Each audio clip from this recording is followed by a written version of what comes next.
আজি আজি যি বৰষুতি প্ৰকল্পৰ বিৰুদ্ধে বিভিন্ন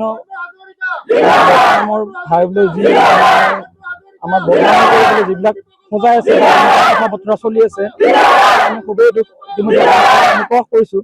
কিন্তু তাতোকৈ এটা দুখৰ বিষয় যে আজি ভাৰতীয় যুৱ কংগ্ৰেছৰ কিছু লোকে বৰষুতি প্ৰকল্পৰ বিৰুদ্ধে হেৰি কৰিবলৈ ধ্যান দিবলৈ আহিছিলে। ঠিক তেনেস্থলতে আমাৰ কাৰণে সৌভাগ্য আৰু গৌৰৱৰ কথা বৰষুতি গাঁও অঞ্চলৰ যিখিনি সচেতন নাগৰিক তেওঁলোকে আধা বজাত আগতে ধৰি তেওঁলোকক উভতাই পঠায় আৰু তাতে আমি আমাৰ কোনো প্ৰকল্পৰ মানুহ তাতে সংযোগ নাই, কিন্তু আমাৰ গৰুসুতিৰ যি স্থানীয় লোকে এই ভূমিকা গ্ৰহণ কৰিছে তাত আমি ভাল পাইছোঁ। কিন্তু ইয়াতে আমি এই ক্ষেত্ৰত আমি যি ভাৰতীয় যুৱ কংগ্ৰেছ আছে তেওঁলোকক আমি গৰুসুতি প্ৰকল্পৰ সমূহ কৃষি সৈনিকে ধিক্কাৰ দিছোঁ।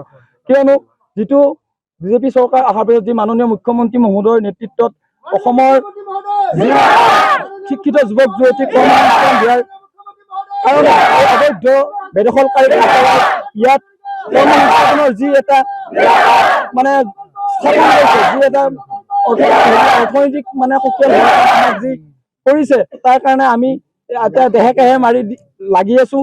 আমাৰ বুকৰ তেজ পানী কৰি আমি ইয়াত কাম কৰি আছোঁ। কিন্তু তেনেস্থলত আজি কিছুমানে আহি ইয়াতে আমাৰ বিৰুদ্ধে নোহোৱা কথা কৈ ষড়যন্ত্ৰমূলকভাৱে আমাৰ বদনাম কৰিব আহিব।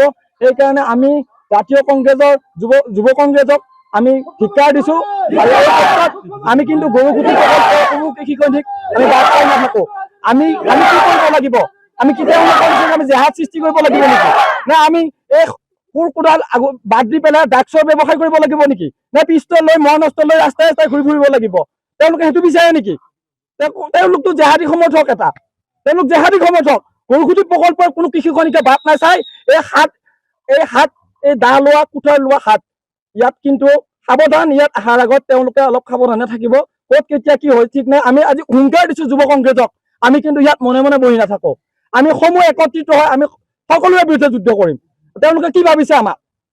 কি ভাবিছে? তেওঁলোকে আজি খবৰ পাইছে আমি কেনেকৈ কাম কৰি আছোঁ, দেশৰ স্বাৰ্থত জাতিৰ স্বাৰ্থত কাম কৰি আছোঁ তেওঁলোকে জানে। আমাৰ খবৰ লৈছে আজি কিবা এটা বদনাম কৰিবলৈ কেৱল মুঠতে এটাই কথা, ইয়াত গৰুসুতি প্ৰকল্পক লৈ যোনে নহওক ৰাজনীতি যাতে কোনো নকৰে, ইয়াত কোনো যাতে ৰাজনীতি নকৰে। এই গৰুসুতি প্ৰকল্প সম্পূৰ্ণ ৰাজনীতিমুক্ত। এইটো খিলঞ্জীয়াৰ প্ৰকল্প, এইটো গৰুসুতি ৰাইজৰ প্ৰকল্প।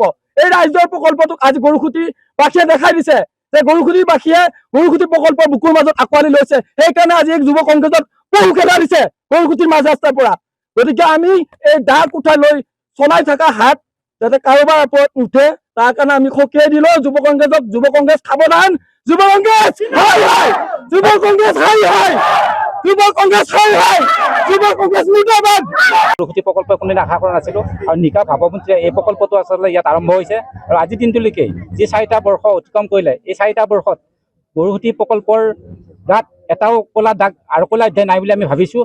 হ'বই নহয়, আমি আৰম্ভণিৰ পৰা আজিৰ দিনটোলৈকে যিখিনি আমি কৃষি কৰ্ম কৰি আছোঁ, যিখিনি দেখি আছোঁ গোটেইখিনিতেই আচলতে কোনো এটা দাগ নাই। এনে ক্ষেত্ৰত আজি এই প্ৰকল্পটোৰ ওপৰত বাহিৰা মানুহৰ যিটো খেন চকু পৰিছে আৰু যুৱ কংগ্ৰেছৰ যিটো খেন চকু পৰি আজি তেওঁলোকে ধৰ্ণা দিবলৈ আহিছে, আমি আচলতে গৰুসুতিবাসীয়ে নহয় প্ৰকল্পৰ সমূহ কৃষি সৈনিকে ধিক্কাৰ দিছোঁ আৰু গৰিহণা দিছোঁ। এনে ক্ষেত্ৰত তেওঁলোকে পোনপটীয়াকৈ প্ৰকল্পৰ যি আভ্যন্তৰীণ দিশ সেইটো নাজনাকৈ তেওঁলোকে আহি প্ৰকল্পৰ ধৰ্ণা দিবলৈ অহাটো আমি কোনোপধ্যে মানি ল'ব পৰা নাই। এনে ক্ষেত্ৰত গৰুসুতিৰ যি অশিক্ষিত সমাজ, যিসকল এক গাঁৱৰ তিৰোতা মহিলাকে ভিতৰ কৰি পুৰুষ মহিলা সম্বন্ধিতে ওলাই আহি তেওঁলোকক যি বাধা প্ৰদান কৰিছে তাত সেই ক্ষেত্ৰত আমি গৰুসুতি সমূহ ৰাইজক ধন্যবাদ আৰু কৃতজ্ঞতা জ্ঞাপন কৰিছোঁ। এনে ক্ষেত্ৰত গৰুসুতি প্ৰকল্পৰ হৈ তেওঁলোকে যি আজি আগবাটতেই ভাৰতীয় যুৱ কংগ্ৰেছক পোনচাতে তাত উভতাই পঠাইছে, তাৰ বাবে আমি কি ধৰণে তাক তেওঁলোকৰ ওচৰত আমি ক্ষমা ভিক্ষা মাগি আমি কল্পনা কৰিব নোৱাৰোঁ। এনে ক্ষেত্ৰত সকলো ৰাইজক কৃতজ্ঞতা জনাইছোঁ।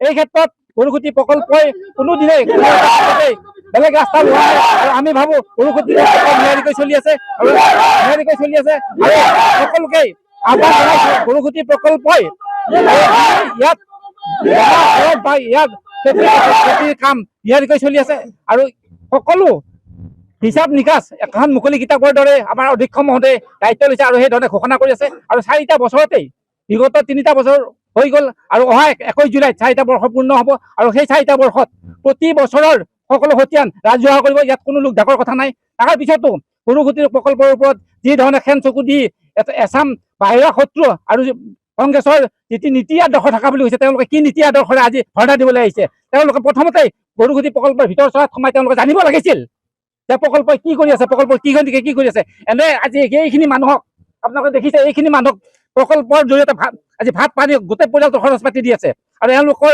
এখন ঘৰ আছে এখন সংসাৰ আছে তেওঁলোকৰ ল'ৰা ছোৱালী আছে বাহিৰত প্ৰাইভেট স্কুলত তেওঁলোকে ল'ৰা ছোৱালী পঢ়ুৱাই আছে তৎসত্ত্বে তেওঁলোকে এই পৰিয়ালখিনি কোনোবা দায়িত্ব লৈছে দায়িত্ব ল'বলৈ ওলাই আহিছে মুখ্যমন্ত্ৰী মহোদয়ৰ যি সপোনৰ প্ৰকল্প পদ্ম হাজৰিকা ছাৰৰ যি তেওঁৰ ইয়াত অধ্যক্ষৰ দায়িত্ব লৈ এই গৰুসুতিৰ খিলঞ্জীয়া মানুহখিনিক উলিয়াই আনি প্ৰকল্পটোৰ আৰম্ভণিৰ পৰা এতিয়ালৈকে যি ধৰণে এই মানুহখিনিক তেওঁলোক ভাত কাপোৰ দি ইয়াত যোগান ধৰি আছে কিন্তু কোন যুৱ কংগ্ৰেছ আহিছে কোন বিৰোধী দল আহিছে কোন সংস্থা আহিছে এতিয়া যি আহিছে পদ্ম হাজৰিকাৰ মুখ্যমন্ত্ৰী মহোদয়ৰ এই সপোনৰ প্ৰকল্পটি আমি আৰু দুখোজ আগুৱাই নিবৰ কাৰণে আমি আপ্ৰাণ চেষ্টা কৰিম আৰু গৰুসুতি কৃষি প্ৰকল্পৰ সকলো সৈনিকে আমি একত্ৰিত হৈছো কিয় আমি তাক আমি সকলোৱে প্ৰস্তুত যিকোনো খবৰৰ বাবে যোগাযোগ কৰক 7099017330 লগতে 7099017110 নম্বৰত।